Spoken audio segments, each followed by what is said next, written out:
Sir, as you all know, I'm the officer in charge now of the Philippine National Police. There is no doubt that we are all for the peace process. Because first and foremost, we are peacekeepers. We are your peacekeepers. Wala akong ibang gugusto ng katahimikan kundi kami. Alam namin, alam ng AFP, ang price to pay for war. Pero sir, we seek for very clear answers.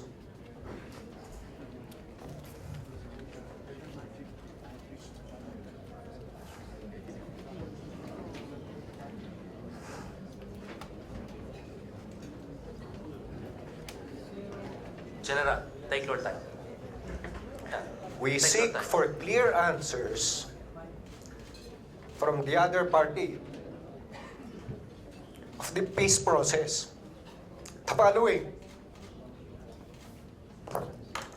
ano ba tong overkill na to na ginawa niyo sa mga tao ko?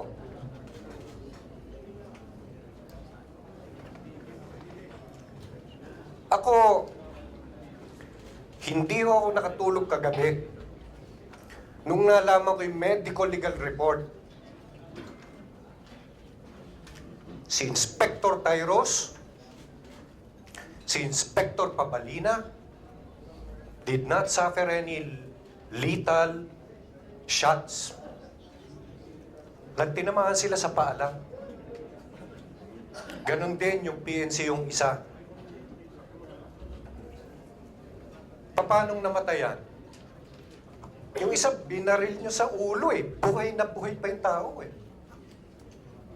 Yung isa, hinubaran nyo ng bulletproof niya eh. Binaril nyo sa katawan niya eh. Yung isa, 9mm sa ulo niya. Dalawang fatal shots. Hindi po pwede nag-suicide yung tao. Dahil in the face of so many enemies, kasi 9mm, close range yun. Short firearm yun. Nakita na eh. Ito lang po ang gusto kong tanong eh. Nakita nyo na, SAF yan eh. Kahit anong violation pa yan. Kahit na po sinabi nating walang coordination, etc. Kahit na sabihin pa ho natin, sino una nagpaputok? Kausap yan eh, sa usaping pangkatahimikan, peace talks. Bakit nyo pininis yung mga tao? 44 yan eh. Tatatlo pa lang ko yung sinasabi ko eh. 20 others were all with headshots. Hindi pa ho kami tapos doon sa pagtatanong ko eh, sa medical legal namin.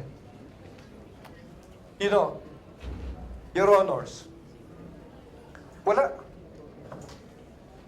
Ito pong mga taong ito, simpleng mga tao lang ito eh. Kinuha yung isang kriminal.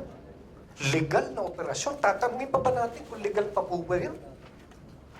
Terorista yan eh. Kriminal yan eh. Nagpapasakit. Dami ng pinatay niyan eh. Tapos you will blame coordination. Bakit to justify the killing of my people after fully knowing them that they are from SAC, they are from government. Mind you, we're all for peace.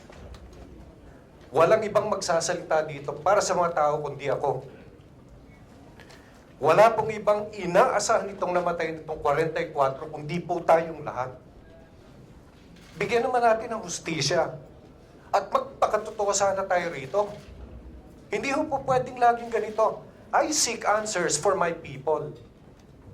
So that when I die and when my time comes, that I have to face them, at least I can say something. It is always sweet to die for this country.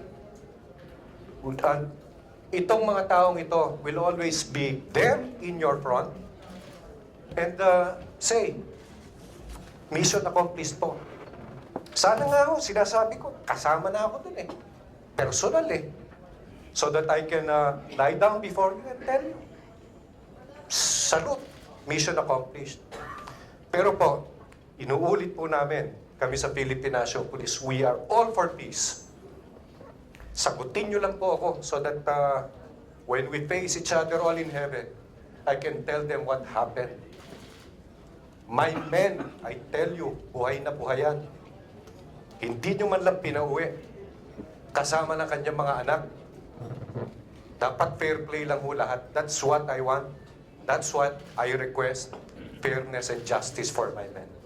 Maraming salamat po.